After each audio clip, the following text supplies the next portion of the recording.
Andhra Pradesh CM గారు మీడియాను address చేసినప్పుడు ఆయన అనేక విషయాల్ని మాట్లాడారు.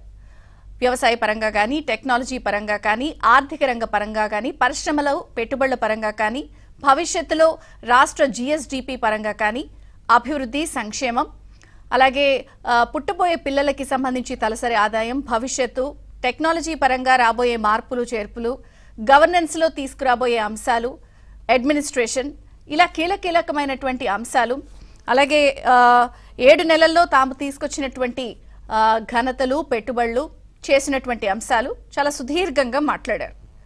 కాబట్టి మాట్లాడిన అంశాలన్నింటినీ కూడా ఒక్క మాటలో చెప్పాలి అంటే కొంచెం ఆయన టోన్, ఆయన అలా అనలేదు కానీ ఆయన టోన్, ఆయన చెప్పిన వర్షన్, ఆయన వివరాలన్నీ కూడా చూసినప్పుడు లేటుగా చేసినా కూడా ప్రతి అంశాన్ని నేను చాలా లేటెస్ట్గా చేస్తా అన్న టోన్ చాలా స్పష్టంగా కనపడింది.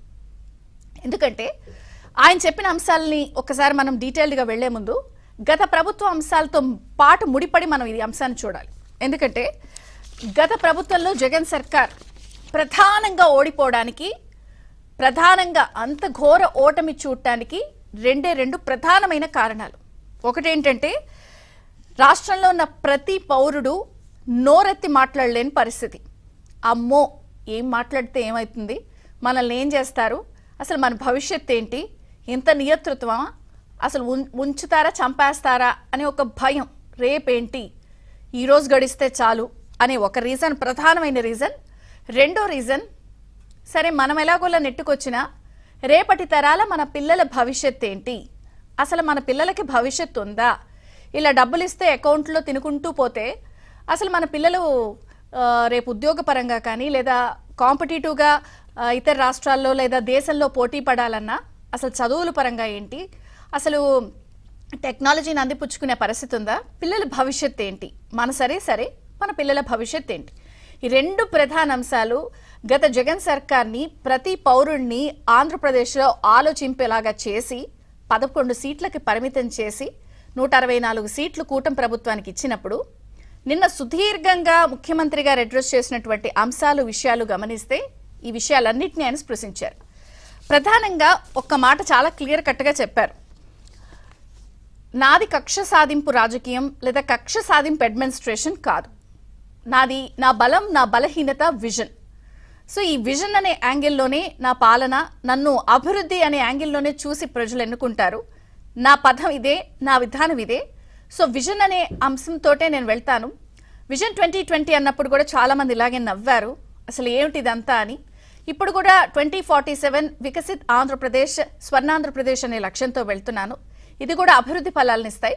వికసిత్ భారత్ కన్నా కూడా వికసిత్ ఆంధ్రప్రదేశ్ విజన్ డాక్యుమెంట్ని సోషల్ మీడియాలో కానీ, యూట్యూబ్లో కానీ, లేకపోతే దానికి వ్యూస్ కూడా చాలా హైయెస్ట్గా ఉన్నాయి. వికసిత్ భారత్ కన్నా కూడా వికసిత్ ఆంధ్రప్రదేశ్ అంశాన్ని ఎంతమంది చూశారు, నా లక్ష్యం ఏంటి, ప్రభుత్వం ఎలా వెళ్లాలనుకుంటున్న అంశాలన్నీ కూడా చాలా జాగ్రత్తగా గమనించారు.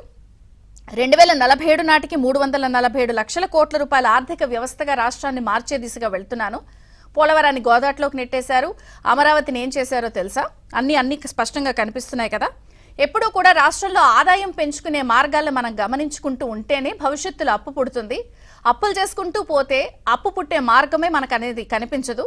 కాబట్టి మనం అభివృద్ధి చేసుకుంటేనే ఆదాయ వనరులు పెరుగుతాయి, అభివృద్ధికితో పాటు అప్పు పుట్టే మార్గాలు కూడా పెరుగుతాయి. కాబట్టి మనం గత ప్రభుత్వం చూసాం, ఇష్టం వచ్చినట్టు కార్పొరేషన్లు పెట్టడం, అప్పులు తెచ్చేయడం, డబ్బులు పంచేయడం, కానీ ఆదాయం పెంచే మార్గాలు చూడలేదు. ఇప్పుడు ముఖ్యమంత్రి గారు ఏ 2 కారణాలు ప్రతి పౌరుడు ఆంధ్రప్రదేశ్లో కోరుకున్నారో ఆ విషయాలన్నింటినీ ఆయన చాలా క్లియర్గా నేను అడ్రస్ చేశారు. సో అప్పు పుట్టడానికి మనకు అభివృద్ధితో పాటు ఆదాయం పెరిగే మార్గాలు కావాలి, తలసరి ఆదాయం పెరగాలి, రాష్ట్ర ఆదాయం పెరగాలి. అవన్నీ కూడా సంక్షేమంతో పాటు అభివృద్ధి వల్లే సాధ్యమవుతుంది. అలాగే 7 నెలల్లో కూడా 4 లక్షల కోట్ల రూపాయల పెట్టుబడులు తీసుకొచ్చాం. మళ్ళీ అమరావతి, పోలవరం పట్టాలెక్కింది. ప్రతి కుటుంబానికి ఇళ్ళు, నీళ్లు, విద్యుత్, గ్యాస్ అనేది చాలా ప్రయారిటీగా వెళ్తున్నాము. మేము ఇచ్చిన హామీలను అమలు చేసుకుంటూ వెళ్తున్నాము. మాట్లాడితే కక్ష సాధింపు, లేకపోతే మనం గాయపడిన అంశాలన్నింటినీ కూడా మీరు ఎందుకు అడ్రస్ చేయట్లేదు, ఎందుకు అరెస్టులు లేవు, అవన్నీ ఎందుకు మర్చిపోయారని అడుగుతున్నారు. ఆ పొలిటికల్ అడ్మినిస్ట్రేషన్ లేదా వెండెట్టా పాలిటిక్స్కి చాలా దూరం. ఇవన్నీ కూడా గమనించాలి. అవన్నీ చేసుకుంటూ పోతే కదా ఓడిపోయారు. భవిష్యత్తులో ఆర్థిక వ్యవస్థని రాష్ట్ర పరంగా మనం సెట్ చేయకపోతే మాత్రం వ్యవసాయ పరంగా పారిశ్రామిక పరంగా ఇప్పటికే కుదేలైపోయింది వ్యవస్థ సెట్ చేసుకుంటూ వస్తున్నాం. ఇదే కాకుండా ఆర్థిక సంస్కరణలతో పాటు వాట్సాప్ గవర్నెన్స్ ను కూడా ఈ నెల 18వ తారీఖు నుంచి ప్రవేశపెడుతున్నాం. 140 రకాల సేవల్ని కూడా అందించబోతున్నాం. అలాగే రాష్ట్ర జిఎస్డిపి, ఎటువంటి ఆదాయ వనరులు ఉన్నాయి, ఇవన్నీ కూడా డీటెయిల్డ్ ప్రెజెంటేషన్ ఇచ్చారు నిన్న. అంశాల వారీగా పారిశ్రామిక పరంగా కానీ వ్యవసాయ పరంగా కానీ ఉన్న అంశాలు ఏంటి, ఇవన్నీ ప్రెజెంటేషన్ ఇస్తూ చూసే వాళ్ళకి ఏమవుతుందంటే ఇంత టెక్నాలజీ పరంగా ఇవన్నీ చెప్తుంటే అర్థమవుతున్నాయా, అసలు ప్రజలు క్యాచ్ చేస్తున్నారా అని ఒక అంశం ఉన్నప్పటికీ కూడా నిన్న మనం జాగ్రత్తగా గమనిస్తే మాత్రం ప్రజలు ఏ అంశాలతో గత ప్రభుత్వంలో బాధపడ్డారో అవి చాలా క్లియర్ కట్గా ముఖ్యమంత్రి గారు నిన్న అడ్రస్ చేశారు.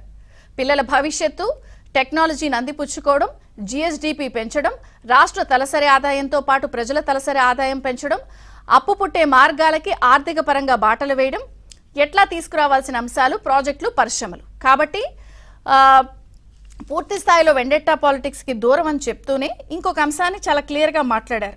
ఏమని, రాయలసీమలో అప్పట్లో ఫ్యాక్షనిస్టుల హత్యాకాండలు ఇవన్నీ కూడా ఉండేవి.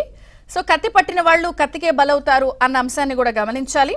అలాగే పోస్ట్ మార్టంకు కారకులైన వాళ్ళు పోస్ట్ మార్టం తప్పదు అని కూడా హెచ్చరించారు. అంటే ఇప్పటి వరకు జరిగిన అంశాలన్నింటిలో కూడా తప్పులు ఎలా జరిగాయి, తప్పు ఎలా చేశారు అనేది ఎస్టాబ్లిష్ చేశాం. చాలా విషయాలు అసలు బయటికే రాలేదు. ఈ 7 నెలల్లో వాళ్ళపై చర్యలు తీసుకునే ముందు తప్పు ఏం చేశారు, ఎలా చేశారు, ఎంత మేర రాష్ట్రానికి నష్టం కలిగించారనే విషయాలను మేము అడ్రస్ చేశాం, ప్రజల ముందు ఉంచాం. కాబట్టి తప్పు చేసిన వాళ్ళకి సాక్ష్యాలతో సహా అవుతుంది. కానీ గాయాలైన వెంటనే వాళ్ళని కొట్టారు, కన్నుకు కన్ను పన్నుకు పన్ను కాదు అని చెప్తూనే ప్రజలు ఆలోచిస్తున్న అంశాలను నిన్న అడ్రస్ చేశారు. మరి నిజంగానే ఆయన చెప్పిన అంశాల విషయంగా చూస్తే కొంత ఫలితాలు లేటుగా ఉన్నా లేటెస్ట్గా ఉంటాయని అంటున్నారు. కాబట్టి మరి టీడీపీ ఏం చెప్తుంది, అనలిస్టుల కోణం మనం మాట్లాడదాం. అలాగే ఆయన చెప్పిన అంశాలు ఎంత మేర సత్ఫలితాలు ఇస్తాయి ఇవన్నీ చర్చిద్దాం. చిన్న విరామం తర్వాత చర్చ ప్రారంభం అవుతుంది. చూస్తూనే ఉండండి.